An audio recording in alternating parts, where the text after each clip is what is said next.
You probably can't even hear I him. can't hear him. I'll give you No, I can't hear him. So I think I told you, I've got this playlist that's like very... Mad cow or something. Yeah. Crazy. I think chilled cow. So it's like super Chilled. downbeat. Yeah, because I can't concentrate if I've got like lyrics in my ear. Yeah. But anyhow, good morning. What's the plan for the weekend? What do you got going on? I'm getting my hair done this morning, so looking forward to that. I was going to say, it looks like it's just been done. No, it's way off needing to be done. And then catching up with some friends tonight, so that will be really nice. And getting my 10,000 steps in between. Woo! Where are you guys going to? What, dinner or? Oh, they're staying at the caravan park just near my house. So, yeah, chilling out by the water. Be nice. Nice. We're very close to having a return date home. So I'm just like hoping that the whole Omicron thing just like pisses off and, gives us a clear entrance. Yeah, heaps of people are hoping that. Well, have you had it yet? Nope, not planning on getting it. Do you want to take a bet? I know. I think that it's likely, but telling myself, no, I'm not getting it. It's what it is. If it comes, it comes. I think it's just like the flu. But anyway, we're going to kick start in 2 minutes, guys. So as you can see, I'm here with the lovely Kristie Keenan. So who we got in here? Ezra, how are you? Erin has become super consistent over the last couple of weeks. Did you hear her chat on the call yesterday? She said, "I've finally given in to tracking." Yeah. So I good, can do Ez. it myself, but Yeah. Good to see you here, Ez. Hello, Renee. Good morning. I hope you're good. Hello, Tezza. How are you, mate? Geez, you can pull a crowd, Kristie. Michelle Follywood, how are you, girl? I hope you're good. Brooke is here as well. Make sure you say hi in the comments, guys, if you are coming in and watching live. Here's your best mate, Linda. How are you, Linda? I hope you're good. Mikey Bergman, what's happening?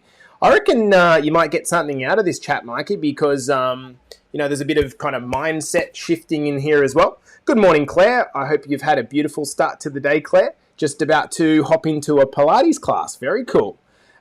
Bobby Gordon, how are you, my man? I hope you're well, buddy. Bobby, do you know Bobby? No.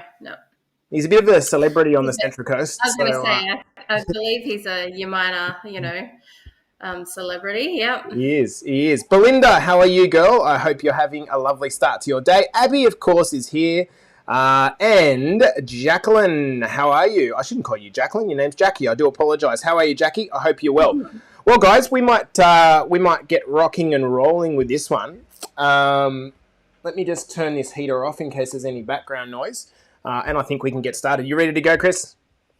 Ready. Let's tell a story. All right, here we go. On the count of 5, 4, 3, 2, and 1. Welcome back to the Better Body Academy podcast, the podcast that you, of course, come to when you're sick of the dumb diets and unsustainable workout programs. And today I'm joined by one of our great clients and I'm going to say a friend.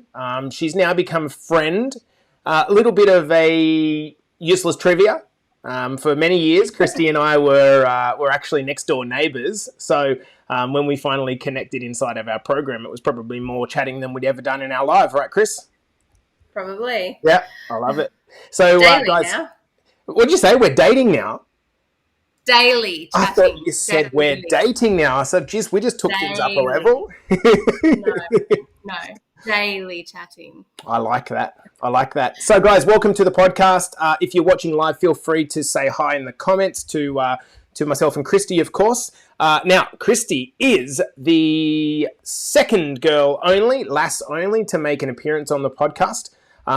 We had Michelle on the podcast, Michelle Follett, a couple of weeks back, and off the back of Michelle Follett's episode, a number of women actually joined Better Body Academy because they heard that chat. So we've brought Kristie on here to tell her story. So why don't we go back to the start, Chris, give the audience a little bit of backstory on you. You know, in the old days when you used to get on those creepy chat lines, which you definitely did, we used to ask one question: age, sex, location. Go. Older than I would like to be, 41. female, obviously. And yeah, Central Coast born and bred, but Newcastle now. How did you end up in Newey? When I met my ex-husband. Oh, okay. We're not going to go down that story. So let's No.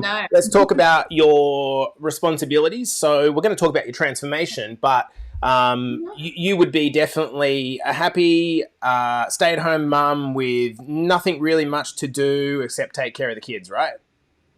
Oh yeah, totally. Totally. Definitely not the case. In my dreams, yeah, in my dreams. Okay. I work 4 days a week. I've got a very active 6 and 7-year-old, and yeah, manage it all for the most part on my own. I don't have family here really close by. My mum and dad are still on the coast, so yeah. I love it. It's me and them. Yep. It's is that, like, going straight to a difficult question as a single mum, when we first had Ocean, our daughter, the first thing I said to Cords after we kind of got out of hospital was I said, I don't know how the single mum that is by herself and has a kid at 20 years old does this. Like, it just blew my mind. It must be quite challenging to have the majority of the responsibility for yourself, right? Yeah, it can be, but you can't. Not like you. Well, yeah, you don't have an option. Like, you just got to get it done. Okay, let's go all the way back in your kind of story. So there is an element to this that there's some weight gain and things that happened over time. So do you want to kind of summarize that from a perspective of, historically, before you joined BBA, did you join for a specific intention or a specific goal? I definitely joined with the hope that I would finally lose some weight. I've tried everything, like everything. I've even had 2 different lots of weight loss surgery. Mm-hmm. So yeah, I definitely joined with the intention that no, this might be the thing. Carolyn said single mums are superheroes. I couldn't agree more, Carolyn. So when you say you try everything, I want to peer into that because I was thinking about this conversation before. What is everything? Like, what does everything actually look like? Everything is, okay, so being sent to Weight Watchers at like 16 years of age at about 68 kilos. As I said, lap band, gastric sleeve, diet, like just every diet under the sun. Not have no carbs, like, as low as probably 800 or 900 calories a day. Wow. You name it, I've probably done it. Shakes, Okay. What was the most ridiculous approach in hindsight you think you've ever taken? In terms of which one of those strategies or diets do you look back at now and just go, this is what I did and it was crazy? The 800 calorie a day shakes. Yeah. Wow. Like, extreme. Did you lose any weight off the back of doing that approach? I did. I think I probably lost about 7 kilos in 2 weeks. Wow. And then I was like, I can do this. Like, girls got to eat. So, not sustainable. And so started the pattern, which has been up until BBA, the form of your life, right?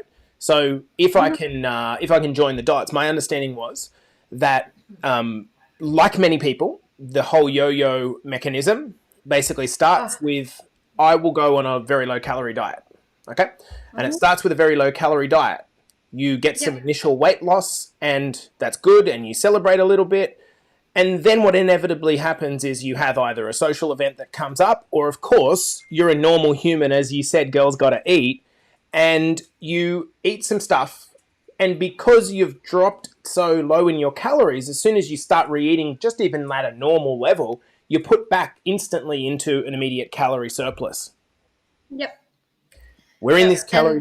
So you go? Oh, no, I was just going to say the prime example of that was after I had my lap band out. Like, I was so restricted on my eating, even physically, because of the way it sits around the stomach. I just gorged myself for probably 6 months, and Mm. I reckon I put on probably 20 kilos in 6 months because I was just like making up for lost time, basically, just Yeah. stuffing my face every day. And metabolically, if you think about it, Yeah, remember we talk yeah, about the fact that the body is geared specifically for survival. And yep. so you've had this period of mass restriction, and the body now says, well, hang on, this is the equivalent of me coming out of like hibernation for an ice age. Now I have an abundance of calories, so I'm going to massively store, right? Yep. So what happens when you massively store is you then go into this period of, you mentioned, say, perhaps 20 kilos weight gain, and then you have the inevitable feeling again, I have to do something about it. So we go back to low calories, and then Yep. we can't handle the low calories, so we feast again. Guys, do you understand why it's called yo-yo dieting? You have the bottom and the top, and each time that you refeed after your plunge, you put on a couple of kilos, and then you look 10 kilos down the line, and it's almost like, what the hell happened? How did I get here?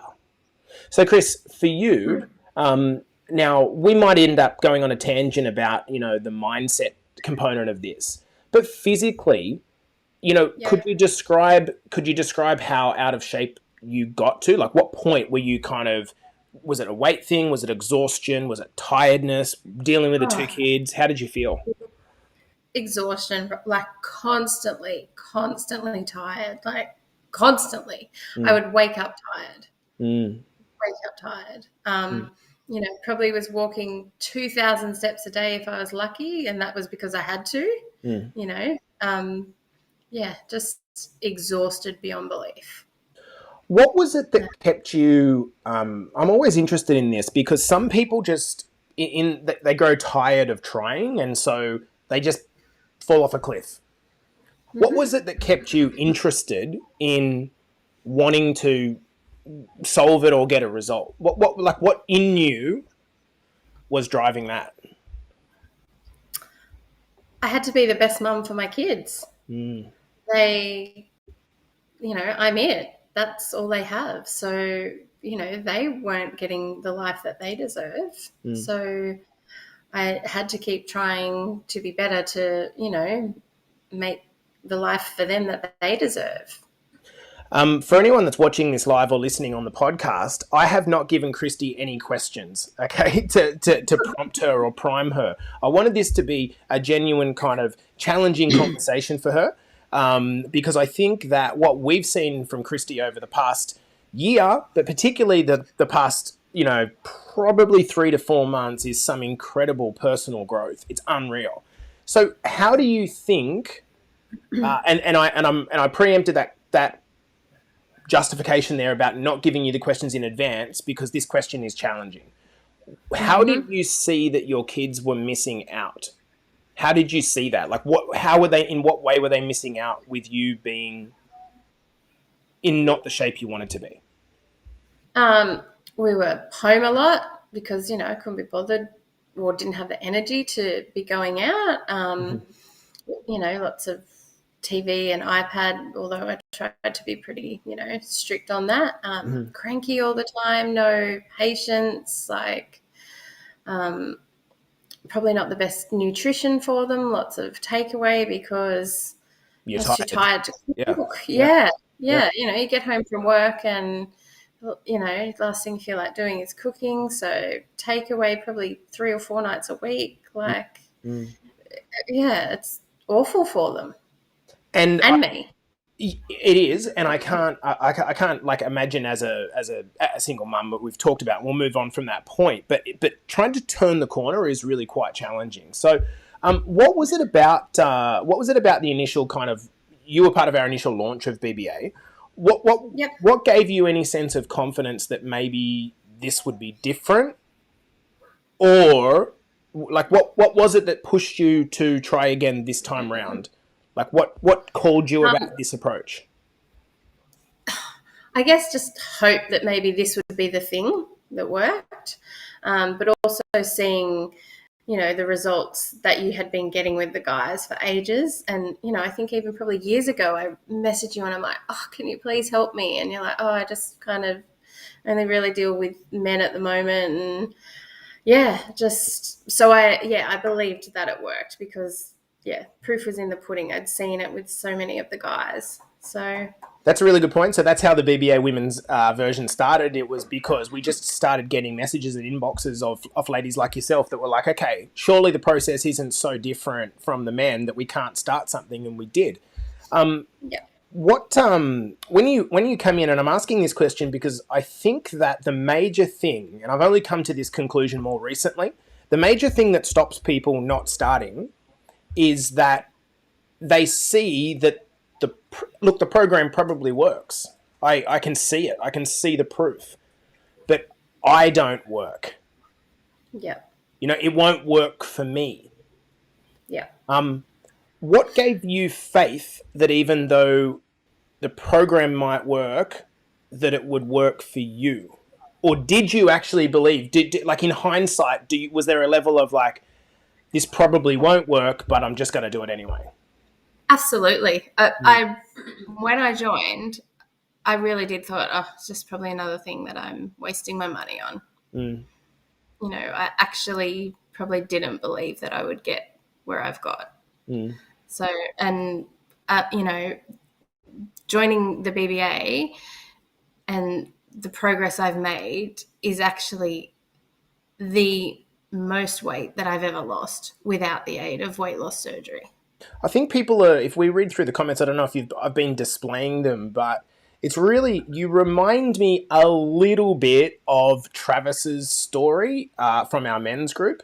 He's just the admiration of the guys in the group because he's a single guy and he's just hasn't ever given up on his journey, and that's what you've done. So I want to go to, before we go on to kind of your results and the process of how you went about it, had you ever taken photos before in the way that we do them in the academy? And if so or not, how did you push yourself to do it? Because that is quite a confronting thing to do. Yeah. I hadn't like that. I've got one photo floating around somewhere from when I very first joined Weight Watchers when I was like 16 and 68 kilos. And I look back at that and I was like, what I'd give to be 68 kilos now. Mm-hmm. But ever since then, no, I hadn't. Mm-hmm. And I just did it because that was that was part of the process. But I didn't share them for ages. There was no way that I was sharing them with anybody. Ladies, just take it part of the process. If you are watching this and you're inside the Better Body Academy, or men, if you're watching this and you're inside the Better Body Academy, Kristie had so much resistance to things because there was a checkered history and proof of failure, inverted commas. But she did the plan. Now, these podcasts are aimed at two people. These podcasts are aimed at people who are on the fence and thinking, you know what, I really need something that is more about the holistic kind of approach to this. But they're also for you guys and girls inside of the Better Body Academy to learn from our more alumni students, let's call them, people who have been through the process. And one thing that Kristie has done better than nearly everyone is stuck to the process. It's been emotional, the ride sometimes, but she's stuck to the process. Before we talk about your results, tell me about how it felt both immediately before, and after you first posted your transformation photos into the group. Before, was anxious as hell.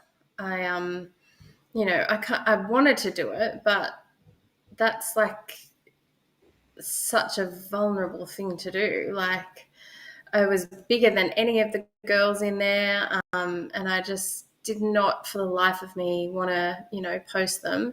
And it was actually Claudia had sent me a message, just giving me some encouraging words and talking about, things that she had done that she didn't want to do and how it changed. And I just, woke up that morning, did the check-in and just posted it. Kristie, I So didn't even plan for this to happen, but you have just made someone's day, because when I turned my back, she snuck into the room behind the chair, and she's sitting there thinking, holy fuck, I helped that. That is yeah, incredible. she So, absolutely did. She did. that's so good. Okay, let's talk about you now. So where are you now? So the journey has been a long one. We're about, what, Yes. 10 to 12 kind of kilos down, is that correct?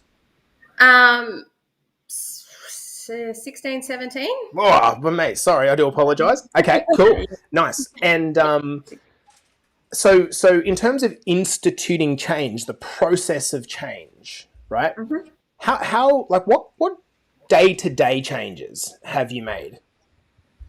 Um, So not outcome 10,000. changes to the actual process. Yeah. Yeah, yeah. 10,000 steps every day. Tracking my nutrition, hitting my calories and protein for the most part. Consistency, not, take away once a fortnight or a night out rather than 3 to 4 times a week. Just I'm super proud of how consistent I've been. Like, I'm far from perfect. I have moments where I fall off, but I would fall off before for months at a time. Like before I joined the BBA, I would fall off a program or off a journey for months at a time. Now that's less and less and less, and the gaps are closer and closer together. What where did, I fall off and get back on. Kristie, this is profound. This intelligence that you now have to be able to understand what's kept you on the journey. And the fact that you've noticed that I still fall off, of course, because I'm a fucking human, right? And I'm not perfect, and the goal is not perfection. What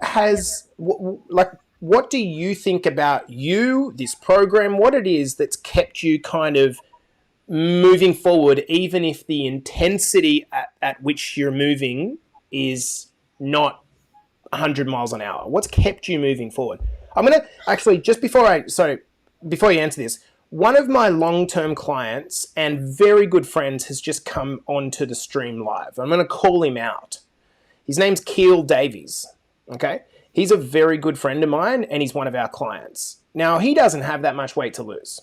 But he is the epitome of going at something 100 miles an hour for 2 weeks at like 200% intensity, and then just falling off for the other 50 weeks a year.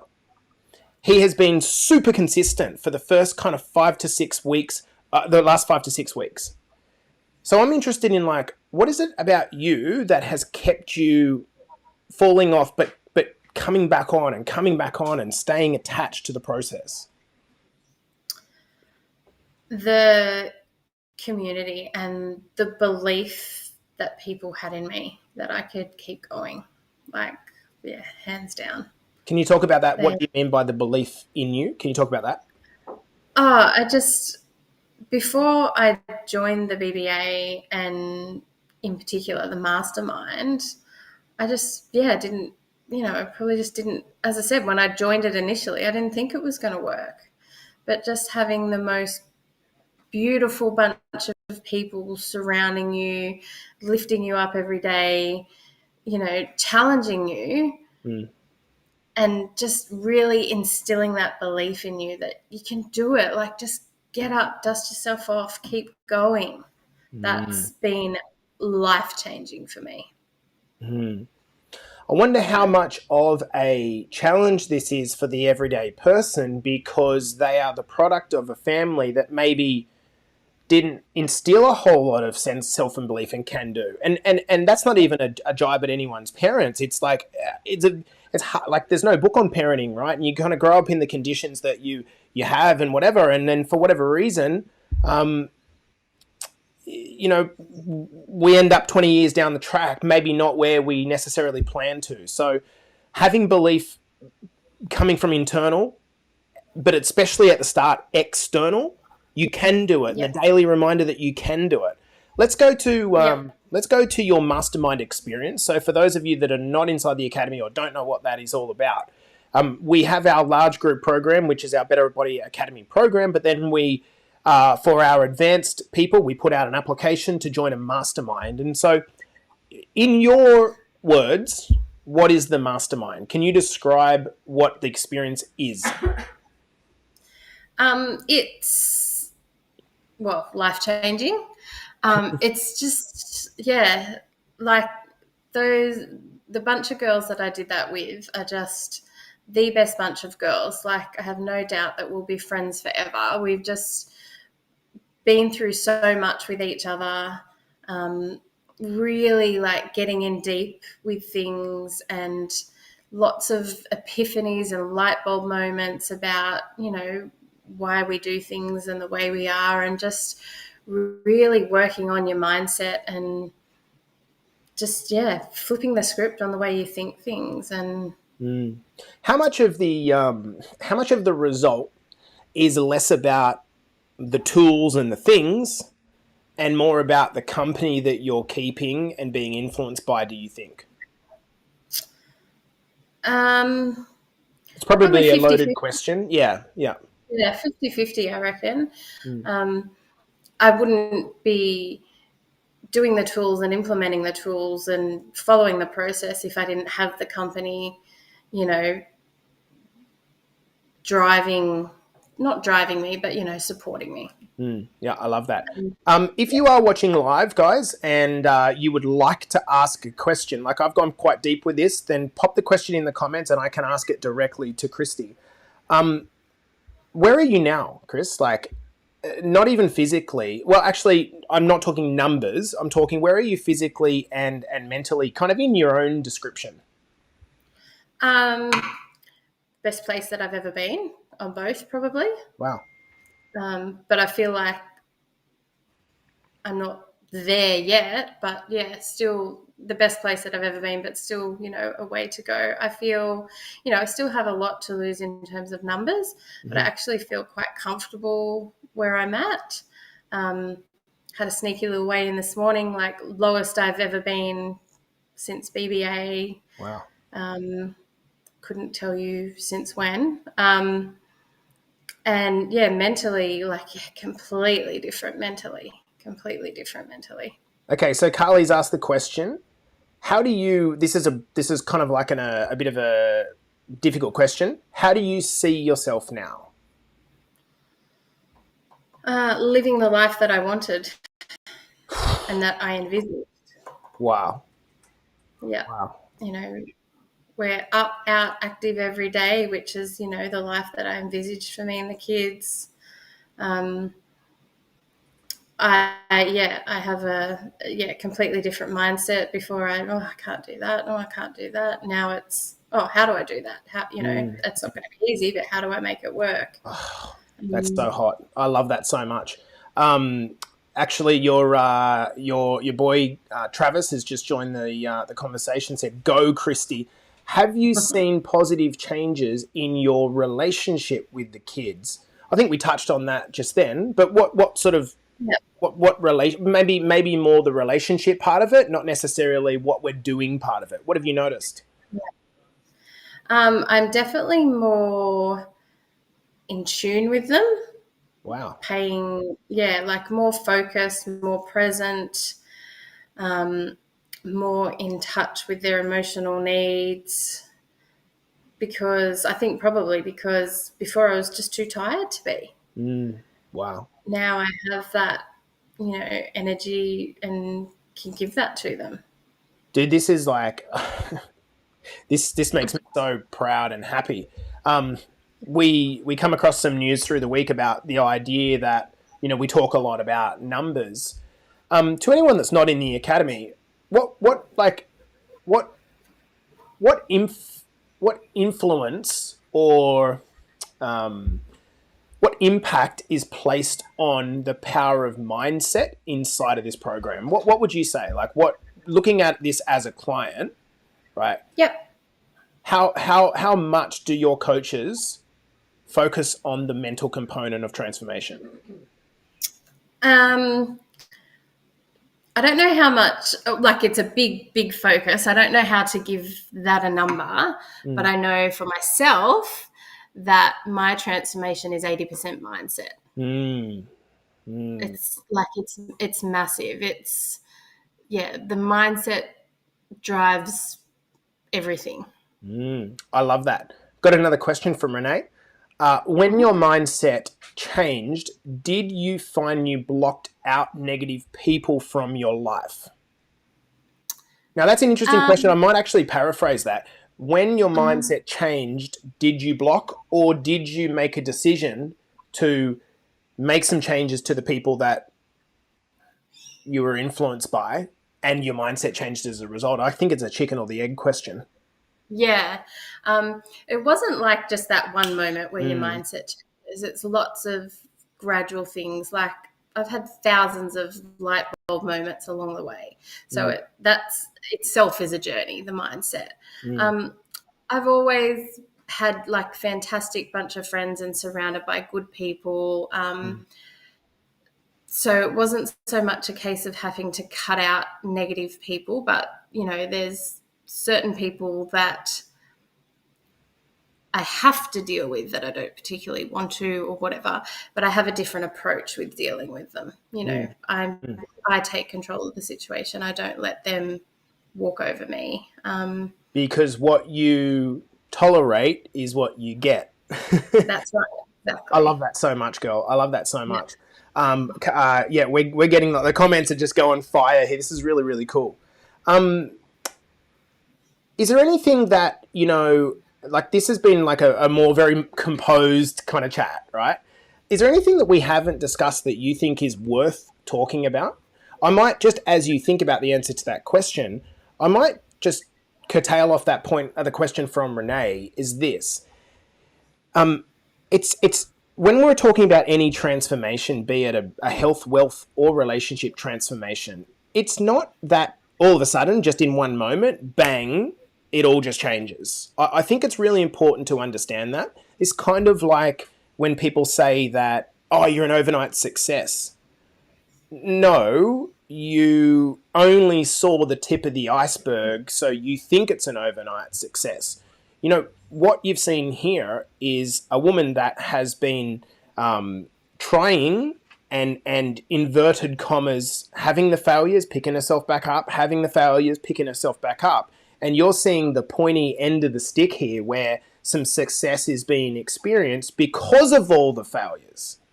And so to those of you that are in the shit, right, like knee deep in the cow shit, in your boots, trying to walk through it, right, you have to understand that this is where you are at the moment for the lessons that need to be learned in that moment.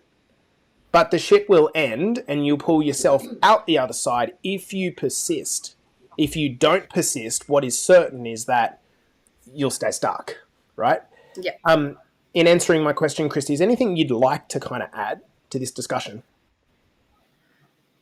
Just if people are, contemplating it, thinking about it, just do it. Like, one of the girls that joined when after Michelle's podcast was a friend of mine from school, and she messaged me and she said, I just wanted to get your thoughts and whatever. And I said, I can promise you that you will not regret joining. So, if you're sitting on the fence, just, do it. Like, Trav says, the little actions create the changes. The action of failing and getting back up is what creates a wolf or warrior mindset. That's the best. You don't realize how much the mindset component is until you look back on the journey. Jimmy, that is so accurate. In fact, one of the things that, that Steve Jobs said, which is probably my favorite ever quote, is that when you're on a journey and you look forward, the dots never line up. It's only when you get the hindsight of looking backwards that you see the dots in alignment, and then it makes sense. And this is the same thing for me. When I look back at how much I struggled with trying to become a coach, I'm just like in the shit struggling. But it's only now that I understand the game that I can look back and go, no wonder I was struggling. That's all the mistakes that I was making. So we're making these mistakes for a purpose. Brooke, who came in off the back of Michelle, has just joined the conversation and said, confirm, I don't regret it.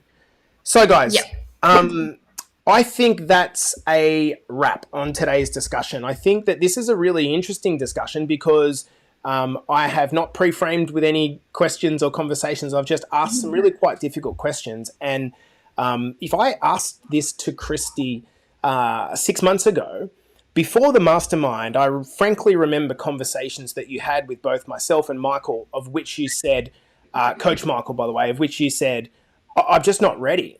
I'm just not ready. Yeah. Whether you were thinking about joining BBA, whether you are thinking of doing something yourself, whether you're considering joining the upcoming mastermind, you will never be ready.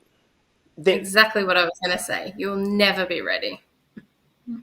If you were ready, you wouldn't need the thing. Exactly. Hint, hint. You're never if you're ready. ready, you wouldn't be here. That's right. And guess what? Once we have a concept called the gap. Once you all of a sudden are ready, you're across the gap. And you spend 2 or 3 days of being on the other side of the gap and you realize, hang on, I need to challenge myself again. And then you won't be ready again. And you'll never be ready because humans are growth machines. We want to grow. We want more. We want more experience, more abundance. And so you're never going to be ready for your next level. That's why it's a next level. I'm going to end on that. Kristie, I honor you, girl. I want to say that, I am so bloody proud. In fact, I have queued up something for you.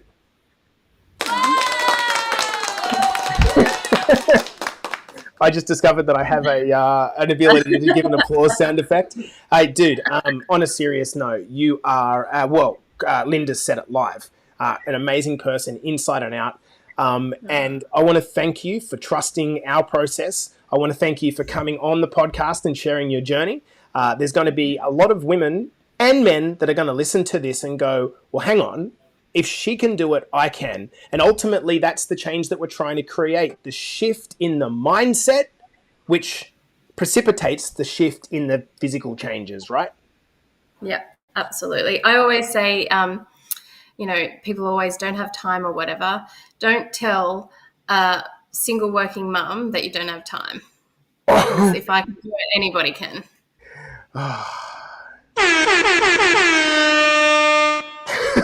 We'll end on that note. Jeez, I've really done a good one on this podcast. This has been the Better Body Academy podcast. I'm your host, Jay Stewart, and I've been here with Queen Keenan. We will see you in the next episode.